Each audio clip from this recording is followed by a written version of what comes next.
I'm glad you've made it this far. People with low functioning thyroids have often been dealing with the problem for years, been to many doctors, and may have been told that it's all in your head. My name is Dr. Jay Hobbs. I'm a chiropractic neurologist, board certified, and I've been studying nutrition and applying it to people since I was in 8th grade. My desire is to help you. I know I'm in the right place doing the right thing. Let's find out if you're in the right place.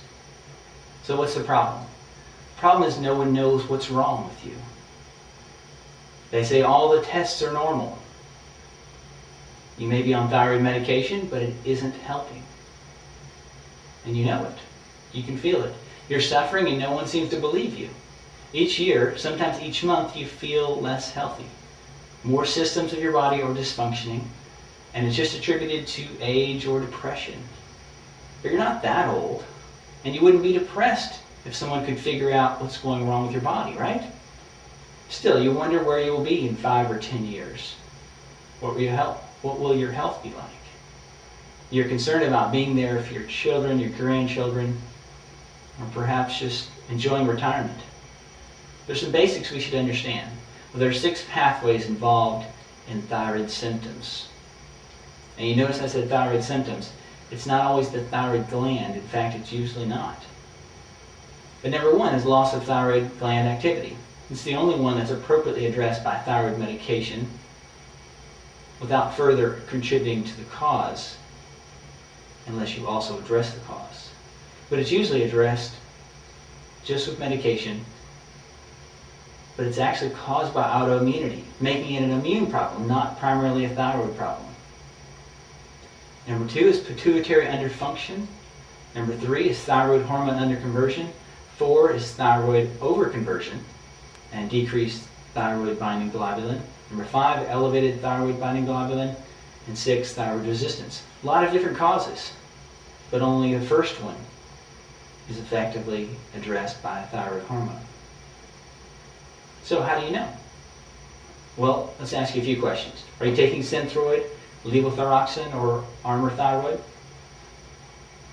Do you feel better, the same, or worse after being on it for a few months or a few years?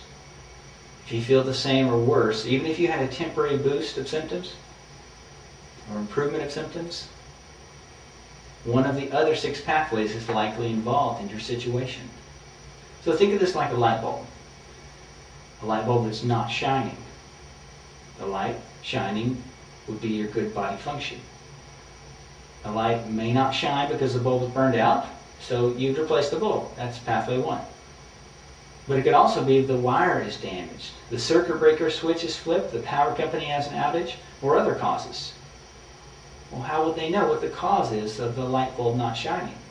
Well, they need to test for it, right? Same thing in your body. These other things are not tested for, except in rare situations. But already you know that the reason why your thyroid hormone is not working is something probably other than cause number 1. Otherwise, you'd feel great, the days would feel bright and happy, and you wouldn't be watching this video. So the problem is the most common cause is not tested for. What is the most common cause? Well, it says on mayoclinic.com under hypothyroidism, quote, autoimmune disease, people who develop a particular inflammatory disorder known as Hashimoto's thyroiditis suffer from the most common cause of hypothyroidism. So why is it not tested if it's the most common cause? It's because it does not change the treatment. If you're going to give thyroid hormone, you're going to give thyroid hormone regardless of the cause. So doctors don't test for it because they're not going to address the immune problem. But it should be addressed. It's the cause. And there's simple tests to find out if this is your cause. One's called TPO antibody, thyroid peroxidase. The other's TGB antibody, thyroid globulin antibody. Another part of the problem is that medications may actually be contributing to the cause. Again, from Mayo Clinic, they say, quote, however, in some cases, treatment of can result in permanent hypothyroidism. But let's say thyroid hormone is helpful and it's not causing more problems, is it helping correct the cause? No. Now, hear me clearly, do not stop your medication without your prescribing doctor's approval. This is critical because hypothyroidism is serious. Left untreated, hypothyroidism increases the risk of miscarriages, premature delivery, and preeclampsia, as well as infertility. Not to mention the way it puts a huge dark cloud over your whole life and future. Many people with fibromyalgia and chronic fatigue syndrome are actually dealing with this. It also may contribute to cardiovascular disease. In the Annals of Internal Medicine in the year 2000, they found that low normal thyroid function increases the risk of cardiovascular disease by 250%. That's even more than diabetes or smoking individually. So what can you do? Well, there are 5 steps you can take right now to improve thyroid function. Fill out the form on this page or give us a call, and you will immediately be sent a PDF document called 5 Steps You Can Take Right Now to Improve Thyroid Function.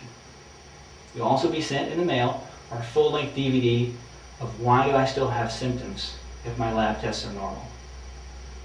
This video is guaranteed to give you hope and will likely change your life. Finally, you're eligible for 3 complimentary visits if you mention this video. The visits are to see if you qualify for this approach.